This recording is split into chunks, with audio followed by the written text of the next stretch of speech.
नमस्कार दोस्तों। चलिए जानते हैं उत्तर प्रदेश की छोटी बड़ी खबरों को सिर्फ 10 मिनट में। लेकिन उससे पहले आप यह वीडियो किस जगह से देख रहे हैं हमें कमेंट में जरूर बताएं। 5 लाख में खरीदी AK-47, डीप फ्रीजर में रखे विस्फोटक। दिल्ली ब्लास्ट को लेकर कई खुलासे। दिल्ली में लाल किला मेट्रो स्टेशन के पास हुए ब्लास्ट की जांच में आतंकी नेटवर्क का खुलासा हुआ है। जांच में पता चला कि आरोपियों ने AK-47 खरीदी और विस्फोटक रखने के लिए डीप फ्रीजर का इस्तेमाल किया। प्रत्येक आरोपी का हैंडलर से संपर्क था। जांच एजेंसियां अंतर्राष्ट्रीय नेटवर्क और फंडिंग चैनलों तक पहुंचने की कोशिश कर रही हैं। 2022 की हारी सीटों पर कील कांटें दुरुस्त करने में जुटी भाजपा। पार्टी के बैठक से मिल गया बड़ा हिंट।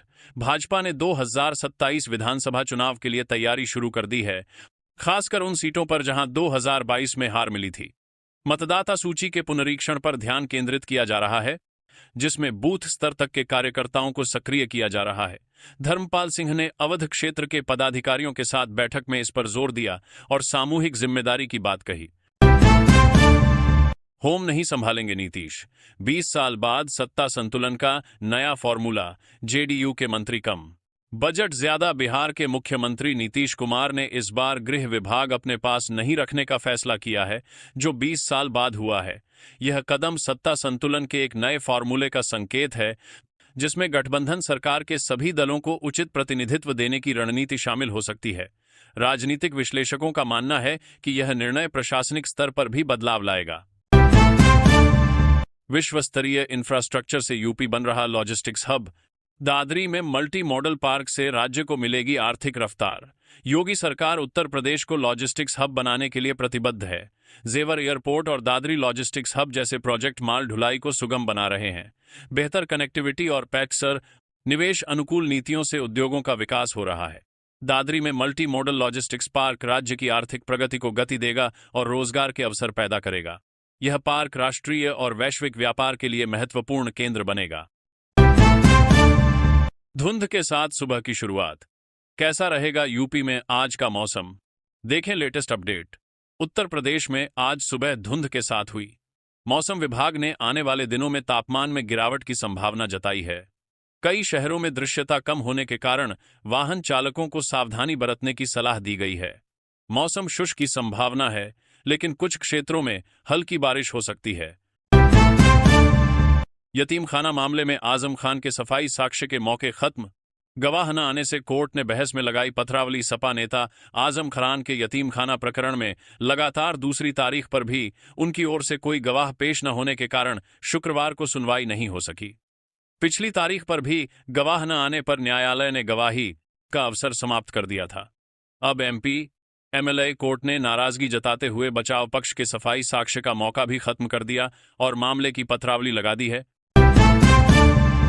पीलीभीत मेडिकल कॉलेज ने ATS को सौंपी डॉक्टरों और छात्रों की लिस्ट। आधार मोबाइल नंबर से होगी संदिग्धों की पहचान। दिल्ली धमाका कांड के बाद से ATS की ओर से मेडिकल कॉलेज, जिला अस्पताल और आयुर्वेदिक कॉलेज से डॉक्टरों और छात्रों की मांगी गई सूची भेज दी गई है। इसमें आयुर्वेदिक कॉलेज से पहले ही सूची को भेजा जा चुका है, जबकि मेडिकल कॉलेज से गुरुवार शाम को भेज दिया गया। कॉलेज के व्हाट्सएप ग्रुप से नंबर लेकर युवती से करने लगा अश्लील बातें। मना करने पर युवक ने दी ये डरावनी धमकी। कॉलेज में पढ़ने वाली छात्रा को परेशान करने वाले एक युवक से बचाने के लिए परिवार हरिद्वार चला गया, लेकिन आरोपित वहां भी पहुंच गया। कॉलेज ग्रुप से नंबर लेकर वह छात्रा को अश्लील संदेश भेजने लगा। छात्रा के विरोध करने पर उसने उसे एसिड अटैक की धमकी भी दी। भवन निर्माण उपविधि में संशोधन। अब यूपी में 4 मीटर से कम चौड़ी सड़क पर भी मिलेगी बिल्डिंग बनाने की अनुमति।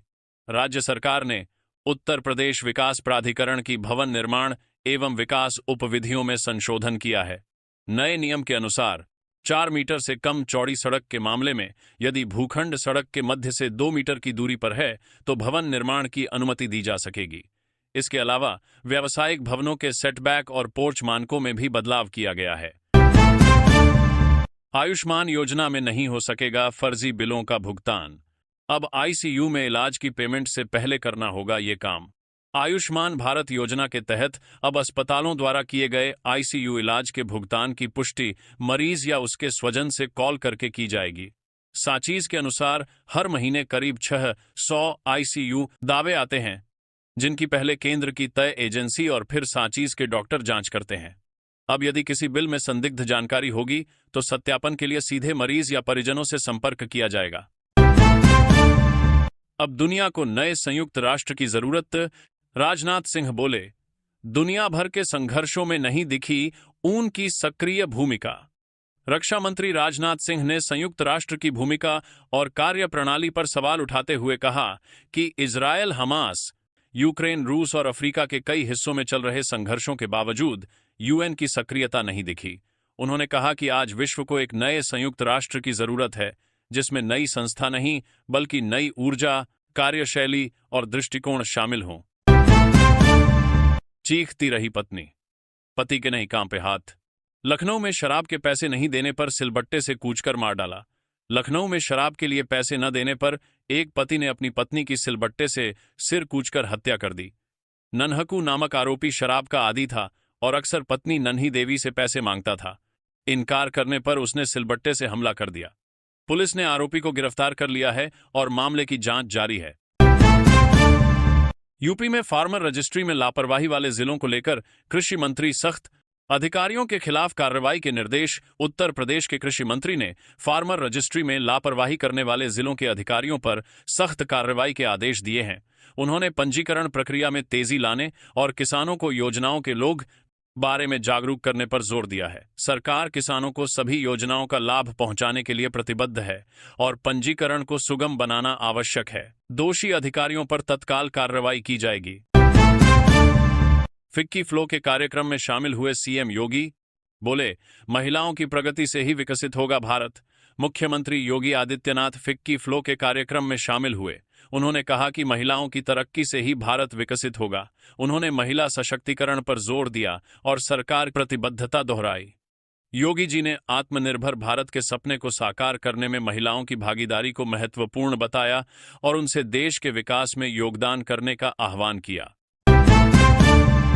राजधानी में बिल्डर के मकान से 8 लाख रुपये के गहने और नकदी चोरी, मुकदमा दर्ज। बख्शी का तालाब के चक गंजागिरी में चोरों ने एक ठेकेदार के घर से 8 लाख के गहने और 50,000 रुपये नकद चुरा लिए। परिवार के सदस्य जब घर लौटे तो उन्होंने ताले टूटे हुए पाए और अलमारी से गहने व नकदी गायब थी। पीड़ित ने पुलिस को सूचना दी, जिसके बाद पुलिस ने मामला दर्ज कर जांच शुरू कर दी है। पाक, चीन और बांग्लादेश को न्योता नहीं, एक बार फिर भारत सरकार ने नहीं दी अनुमति। विश्व शांति सम्मेलन में पाकिस्तान, बांग्लादेश और चीन को आमंत्रित नहीं किया गया क्योंकि भारत सरकार से अनुमति नहीं मिली। नेपाल और श्रीलंका से कोई प्रतिनिधि नहीं आया, जबकि भूटान ने भाग लिया। सम्मेलन में 51 देशों के न्यायाधीश शांति और एकता के लिए वैश्विक कानून बनाने पर विचार कर रहे हैं। इतिहास की किताबों में अकबर और टीपू नहीं रहे, महान।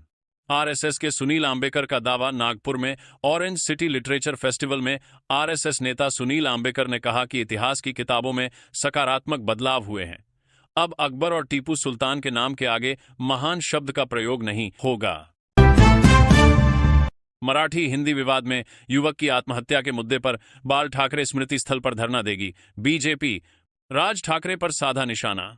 मुंबई भाजपा हिंदी बोलने पर एक मराठी युवक की आत्महत्या के विरोध में बाला साहेब ठाकरे स्मृति स्थल पर धरना देगी। भाजपा ने शिवसेना और मनसे पर भाषा के नाम पर जहर फैलाने का आरोप लगाया है। बॉम्बे हाई कोर्ट ने राज ठाकरे के खिलाफ दायर याचिका पर सरकार और चुनाव आयोग से जवाब मांगा है। अर्नव खैरे नामक युवक को हिंदी में बोलने के कारण पीटा गया था, जिसके बाद उसने आत्महत्या कर ली थी। SIR खतरनाक। ममता बनर्जी के पत्र पर भड़के अमित शाह बोले, घुसपैठियों को बचाने की कोशिश। पश्चिम बंगाल की मुख्यमंत्री ममता बनर्जी ने मुख्य चुनाव आयुक्त को लिखे शिकायत पत्र में SIR अभियान को खतरनाक बताया।